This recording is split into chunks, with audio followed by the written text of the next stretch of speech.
আসসালামু আলাইকুম, শাকিস kitchen and ব্লগসে সবাইকে স্বাগতম। চলে এলাম নতুন একটি রেসিপি নিয়ে। আজ আপনার সাথে শেয়ার করব একদম গন্ধ ছাড়া কি করে হাঁসের মাংস রান্না করতে হয়। টিপসগুলো ফলো করলে অবশ্যই আপনার হাঁসের মাংস রান্না অনেক মজার হবে। অনেকেই পারেন, তারপর আমি কি করে করি সেটা আপনার সাথে শেয়ার করছি। কোনো রকম হাঁসের মাংসের গন্ধ থাকবে না, আর যেটার ভয়ে অনেকেই রান্না করেন না অথবা অনেকেই হাঁসের মাংস খেতে চান না। চলুন দেখে নিই হাঁসের মাংস রান্না করতে আমাদের কী কী লাগছে। প্রথমেই এখানে একটি হাঁস আমি খুব ভালো করে ধুয়ে নিয়েছি। আর হাঁসের মাংসটা আমি যখন কেটেছি তার আগে হলুদ দিয়ে খুব ভালো করে উপরের পশমটা পরিষ্কার করে নিয়েছি, একটু আগুনে ঝলসে নিয়েছি, তারপর ছোট ছোট করে কেটে নিয়েছি। মাংস ভালো করে পানি ঝরিয়ে নিয়েছি। প্রথমেই এখানে আমি প্রায় 2 থেকে 3 টেবিল চামচ পরিমাণ টক দই ভালো করে ফেটিয়ে মাংসের সাথে দিয়ে দিব, আর এটাকে অবশ্যই ম্যারিনেট করে রাখবো। 2 থেকে 3 টেবিল চামচ পরিমাণ টক দই ফেটিয়ে এখানে অ্যাড করে দিলাম। সাথে আরও অ্যাড করে দিলাম 1 টেবিল চামচ পরিমাণ আদা রসুন বাটা, 1 চা চামচ পরিমাণ লবণ। ব্যাস, আর কিছুই দিব না। এগুলো দিয়ে খুব ভালো করে মাখিয়ে আমি ম্যারিনেট করে রেখে দিব আধা ঘন্টার জন্য। ঠিক এভাবে যদি ম্যারিনেট করে রেখে দেন তাহলে আপনার হাঁসের মাংসের কোনো রকম গন্ধ থাকবে না। ও এখানে আরেকটা টিপস হচ্ছে, আমি হাঁসের মাংসটা যখন ধুয়েছি আমি 20 থেকে 25 মিনিট লবণ পানিতে ভিজিয়ে রেখেছিলাম, এতে করেও মাংসটার গন্ধ দূর হয়ে যায়। ম্যারিনেট করা হয়ে গেছে, এখন চলে যাব রান্নায়। চুলায় একটি প্যান বসিয়ে এখানে 1/4 কাপ পরিমাণ সয়াবিন তেল অ্যাড করে দিয়ে দিলাম 2টা তেজপাতা, 5-6টা এলাচি, 2-3 টুকরা দারচিনি এবং একটা স্টার আনিস। স্টার আনিসটা একদম অপশনাল, যদি থাকে দিবেন, না থাকলে নাই। এটা দিলে খুব সুন্দর একটি ফ্লেভার পাওয়া যায়। তারপর এখানে অ্যাড করে দেব একদম কুচি করা পেঁয়াজ 1 কাপ পরিমাণ। অবশ্যই পেঁয়াজটা শুধু নরম করব না, আজকে পেঁয়াজটা একদম বেরেস্তার কালার নিয়ে আসবো। বেরেস্তার মতো কালার করে যদি রান্না করেন এতে করে মাংসের কালার খুব সুন্দর হবে আর খেতেও অসম্ভব টেস্টি হবে। দিয়ে দিলাম 2 টেবিল চামচ পরিমাণ আদা রসুন বাটা। যেহেতু হাঁসের মাংসে একটা আলাদা স্মেল থাকে সেজন্য আদা রসুনটা একটু বাড়িয়ে দিবেন। আর ভাজতে ভাজতে খুব সুন্দর করে যখন ভাজা হয়ে যাবে তখন অন্য মশলাগুলো অ্যাড করব। আদা রসুনটা খুব ভালো করে আমি বেরেস্তার সাথে ভেজে নিলাম। দিয়ে দিলাম 1 টেবিল চামচ পরিমাণ হলুদের গুঁড়া, এখানে 1 চা চামচ পরিমাণ লাল মরিচের গুঁড়া, এবং আমি এখানে আরও অ্যাড করব কাশ্মীরি লাল মরিচের গুঁড়া 1 চা চামচ পরিমাণ, শুধুমাত্র কালারটা সুন্দর হওয়ার জন্য। খুব ভালো করে মশলাটাকে আবার কষিয়ে নেব। আর এভাবে যদি তেলের মধ্যে মশলাটা দেওয়া হয় কালারটা কিন্তু সুন্দর হয়, তবে অবশ্যই খেয়াল রাখতে হবে যাতে পুড়ে না যায়। তারপর সামান্য একটু পানি দিয়ে আমি এই মশলাগুলোকে আবার ভালো করে কষিয়ে নেব। চুলার আঁচ মিডিয়াম রেখে মশলাগুলো কষাতে হবে। মশলা যদি পুড়ে যায় তাহলে কিন্তু একটা বাজে গন্ধ চলে আসবে। দিয়ে দিব স্বাদ অনুযায়ী লবণ। যেহেতু মাংসে আগে লবণ দিয়ে ম্যারিনেট করেছিলাম তাই লবণটা বুঝে অ্যাড করতে হবে। অ্যাড করে দিলাম ধনিয়ার গুঁড়া এবং জিরার গুঁড়া, দিয়ে আবার সামান্য একটু পানি দিব।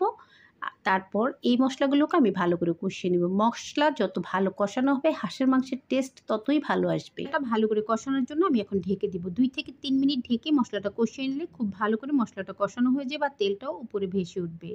ঠিক এই পর্যায়ে যখন কষানো হবে তখন বুঝতে হবে যে মশলাটা সম্পূর্ণভাবে কষানো হয়ে গিয়েছে। এর মধ্যে আমি আগে থেকে ম্যারিনেট করা হাঁসের মাংসটা অ্যাড করে দিব। হাঁসের মাংস যদি টক দই দিয়ে ম্যারিনেট করেন তাহলে তো ঠিক আছে, যদি বাসায় টক দই না থাকে সেক্ষেত্রে আপনি লেবুর রস দিয়েও এটাকে ম্যারিনেট করে রাখতে পারেন। ম্যারিনেট করা হাঁসের মাংসের সাথে মশলাটা খুব ভালো করে নেড়েচেড়ে মিশিয়ে নেব।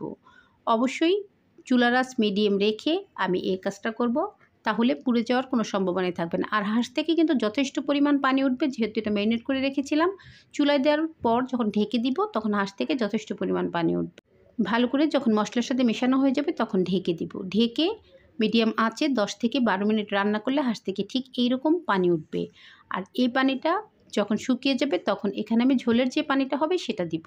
এর মধ্যে কিন্তু হাঁসের মাংসটা মোটামুটি সিদ্ধই হয়ে যাবে। দেখতে হাঁসের মাংসর কালারটা অনেক সুন্দর হয়েছে আর খেতেও কিন্তু অসম্ভব টেস্টি হয়েছিল। কেউ বুঝবেই না আপনি হাঁসের মাংস রান্না করেছেন। ঢেকে দিয়েছিলাম। এখন ঢাকনা উঠিয়ে দেখুন আমি আবার একটু নেড়েচেড়ে দিচ্ছি যাতে নিচ থেকে পুড়ে না যায়।